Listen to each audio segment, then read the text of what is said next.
In the frozen heart of a remote mountain range, where the wind whispers secrets through the snow, a group of friends embarked on an adventure that would end in unimaginable tragedy. What began as a thrilling expedition turned into a puzzle that has baffled the world for decades. Tonight, we unravel the threads of this enigma, layer by layer, in the quiet of the night.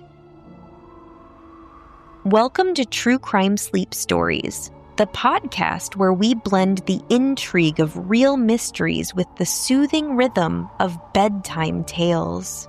I'm your host, Kelly Brink, here to guide you through stories that linger in the shadows of history, helping you drift into peaceful slumber. If you're enjoying our episodes, be sure to subscribe on your favorite platform, whether it's Apple Podcasts, Spotify, or wherever you listen. And if these tales have brought you a moment of calm amidst the chaos, please leave us a 5-star review. Your support helps us bring more of these whispered wonders to life. Now settle in, dim the lights, and let the story begin.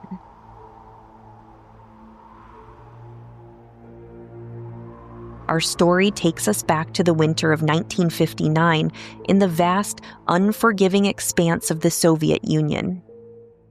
It was a time when the Cold War cast long shadows over the world and adventure called to the young and bold. In the city of Sverdlovsk, now known as Yekaterinburg, a group of students and graduates from the Ural Polytechnical Institute dreamed of conquering the wild. They were hikers, skiers, and explorers at heart, united by their love for the outdoors and the thrill of pushing human limits. Leading the group was Igor Dyatlov, a 23-year-old engineering student with a reputation for meticulous planning and unyielding determination. Igor was the kind of person who inspired confidence. His friends trusted him implicitly. Alongside him was Zinaida Kolmogorova, or Zina, a vibrant 22-year-old known for her infectious energy and diary entries that captured the joy of their journeys. Then there was Lyudmila Dubinina, Lyuda, also 22, a strong-willed economics student with a passion for photography. Rustem Slobodin, 23, an engineer with a gentle demeanor. Yuri Krivonishenko, 23, nicknamed Georgi, a fun-loving soul who played the mandolin to lift spirits around the campfire. And Yuri Doroshenko, 21, another Yuri, full of youthful exuberance. The group was rounded out by Alexander Kolovatov, 24, a nuclear physics student with a quiet intensity, Nikolai Thibault Brignol, 23, a civil engineering graduate fondly called Kolya, and Semyon Zolotaryov, the oldest at 38, a war veteran and ski instructor who joined the expedition at the last minute, bringing experience and a mysterious aura. Semyon, sometimes called Sasha, had survived the horrors of World War II and carried tattoos that hinted at a life full of untold stories. These 9 friends, 8 men and 2 women, were no strangers to hardship. They had trekked through blizzards and scaled peaks before, earning certifications that marked them as elite hikers in the Soviet system. Their goal this time was ambitious: a 300-kilometer ski tour through the northern Ural Mountains, aiming for the summit of Otterten Mountain. It was a Category 3 expedition, the highest difficulty level, requiring skill, endurance, and a bit of luck with the weather. They set off on January 25, 1959, from the village of Vizhai, their packs laden with supplies, cameras, and journals to document every step. As they ventured deeper into the wilderness, the group sent postcards and telegrams back home, assuring loved ones of their progress. All is well, they wrote. Photos from their cameras show them smiling, building snowmen, and sharing meals. One entry in the group diary reads, "The weather is fine, the mood is high. But the Urals are a treacherous place where temperatures can plummet to minus 30 degrees Celsius and winds howl like restless spirits." The local Mansi people, indigenous to the region, called the area around Otorten the Mountain of the Dead, a name steeped in folklore of ancient curses and forbidden grounds. The hikers dismissed such tales as superstition, focusing instead on their maps and compasses. On January 31st, they reached the edge of the tree line and began ascending the slopes of Kholat Syahol, another peak ominously translated as Dead Mountain. Here, the landscape was barren, exposed to the elements. They pitched their tent on a gentle slope, digging into the snow for stability. It was a large homemade tent, sewn together from two smaller ones, capable of sheltering all 9 in relative warmth. As night fell, they settled in, perhaps sharing stories or songs before sleep. What happened next remains one of the greatest mysteries of the 20th century. When the group failed to send a telegram from their planned return point on February 12th, concern began to mount. Friends and family alerted authorities, and a search party was organized. Students from the institute volunteered, joined by military personnel and local experts. Helicopters scanned the vast white expanse, but the mountains guarded their secrets well. It wasn't until February 26th that rescuers spotted the tent from the air. Descending on foot, they approached with growing dread. The tent stood partially buried in snow, its fabric taut against the wind, but something was terribly wrong. The entrance was closed, yet a large gash had been cut from the inside, as if the occupants had slashed their way out in desperation. Peering through the tear, searchers found the hikers' belongings scattered but intact. Coats, boots, food rations, even a stove half assembled for dinner. It was as though the group had fled in panic, abandoning warmth and safety for the freezing night. Footprints, 9 sets, some in socks, others barefoot, led down the slope toward a dense forest about a kilometer away. The prints showed no signs of struggle or pursuit. They were orderly at first, then faded into the snow. Following the trail, the rescuers reached a tall cedar tree at the forest's edge. Here, they made their first grim discovery: the bodies of Yuri Doroshenko and Yuri Krivonishenko lying side by side under the branches. Both were dressed only in underwear, their skin burned in places, as if they had desperately tried to start a fire. Broken branches up to 5 meters high suggested they had climbed the tree, perhaps to escape something or to gain a vantage point. Nearby, embers from a small fire smoldered, but it hadn't been enough to save them. Autopsies later revealed they had died of hypothermia, their bodies frozen in the minus 25-degree cold. Further along the path back toward the tent, the searchers found Igor Dyatlov face down in the snow, one hand clutching a birch branch as if for support. He too had succumbed to the cold, his body showing minor scratches and bruises. Not far away lay Zina Kolmogorova, on her side, as if crawling back to the tent. Her face was bloodied, perhaps from a fall. And then Rustam Slobodin, discovered under a thin layer of snow with a fractured skull. But the injury wasn't fatal. Hypothermia had claimed him as well. These 5 bodies found in the initial search painted a picture of terror. The group had left the tent abruptly, braved the deadly cold half-dressed, built a fire, and then attempted to return, only to perish one by one. But where were the other 4? The search continued into March and April, hampered by thawing snow and avalanches.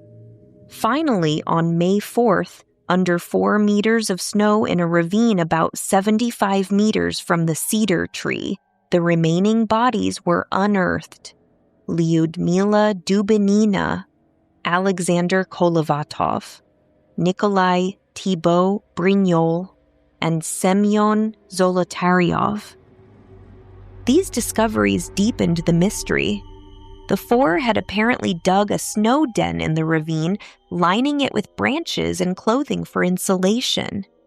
But their injuries were catastrophic, far beyond what hypothermia alone could explain. Nikolai had a crushed skull. Semyon suffered multiple broken ribs and internal bleeding, and Lyudmila's chest was caved in, with fractures comparable to being hit by a speeding truck. Most disturbingly, Lyudmila was missing her tongue, eyes, and part of her lips, though whether from decomposition, animals, or something else remained unclear. Alexander, found embracing Lyudmila, had less severe injuries but still bore signs of trauma. Forensic examinations revealed no external wounds that could account for the internal devastation. It was as if an immense force had struck them without breaking the skin. Stranger still, some of the clothing on these bodies tested positive for low levels of radiation, unusual for civilians, though Semyon and Alexander had worked in nuclear-related fields. The hikers' cameras yielded eerie photos, blurred images of lights in the sky, a figure in the distance that some claim resembles a yeti, and the group's last shot of pitching the tent in fading light. The official investigation, led by prosecutor Lev Ivanov, was swift and secretive. In May 1959, just 3 months after the bodies were found, the case was closed. The conclusion, death due to an unknown compelling force that overwhelmed the hikers. Families were denied full access to files, and rumors swirled of a cover-up. Why had the tent been cut from inside? Why flee without shoes into certain death? And what caused those crushing injuries? As the years passed, theories proliferated, each more intriguing than the last. Let's explore them gently, like turning pages in a forgotten book, allowing the possibilities to wash over you as you relax. One of the most straightforward explanations is a natural disaster, an avalanche. In 2019, Swiss researchers Johann Gaume and Alexander Puzrin proposed a slab avalanche theory. They suggested that strong katabatic winds deposited a heavy snow slab on the slope above the tent. When it broke loose, it could have partially buried the tent, causing panic. Fearing a larger slide, the hikers cut their way out and fled downslope. The injuries, perhaps from the initial impact or falls in the dark. This theory gained traction when Russian authorities reopened the case in 2019 and concluded avalanche in 2021. But critics point out the slope was only 15 to 20 degrees, too shallow for most avalanches, and no debris field was found around the tent. Plus, why not use the entrance flap instead of slashing the canvas? Another scientific angle involves infrasound. Winds whipping around the mountain's dome shape could generate low-frequency sounds, inaudible but capable of inducing anxiety, nausea, and hallucinations. This panic wind might have driven the group mad, compelling them to escape the tent. Studies on infrasound effects support this, linking it to feelings of dread in haunted places. Imagine lying there, the hum building in your chest, convincing you that danger lurks just outside. Then there are the supernatural theories, whispered in the dark. The Mansi people spoke of Menk, a Yeti-like creature that guards the mountains. A photo from the hiker's camera shows a tall, shadowy figure amid the trees. Could it be a hoax or evidence? Some claim footprints larger than human were found near the site, though unverified. Or perhaps ancient spirits angered by intruders on sacred land. Kholat Syachl's name derives from a legend of 9 Mansi hunters who perished there, mirroring the hiker's fate. Coincidence or a curse echoing through time? Conspiracy theories add layers of intrigue. The Soviet era was rife with secrets. Could military tests be to blame? Witnesses reported orange spheres in the sky, possibly missile launches from nearby bases. A failed rocket might have exploded, releasing radiation and a shockwave that injured the group. Semyon Zolotaryov's presence fuels speculation. As a veteran with possible KGB ties, was he a plant? His camera, found around his neck, was missing film. And why was his body exhumed in 2018, revealing metal fragments? Some theorize a cleanup operation. The hikers stumbled upon a secret test, were silenced, and the scene staged. Another chilling idea, paradoxical undressing, and the third man factor. In severe hypothermia, victims often feel overheating and strip clothes, explaining the underdressed bodies. The fire and tree climbing suggest attempts to survive, while the ravine group might have been hit by a snowslide there. But the missing tongue? Soft tissues decompose first in water from melting snow, or scavengers could be responsible. Yet Lyudmila's mouth was full of blood, hinting at trauma while alive. Declassified files in the 1990s revealed more. Ivanov believed in energy spheres or UFOs pressured to suppress findings. A similar incident in 1990, where hikers saw lights and felt ill, adds credence. Books like Donnie Eikar's Dead Mountain and documentaries have kept the case alive, with forums buzzing with debates. As we ponder these possibilities, remember, no theory fully explains everything. The radiation, the lights, the injuries, the panic, all pieces of a puzzle scattered in the snow. Perhaps it was a perfect storm, wind, cold, fear amplifying into tragedy, or maybe something more profound, a reminder of nature's indifference and humanity's fragility.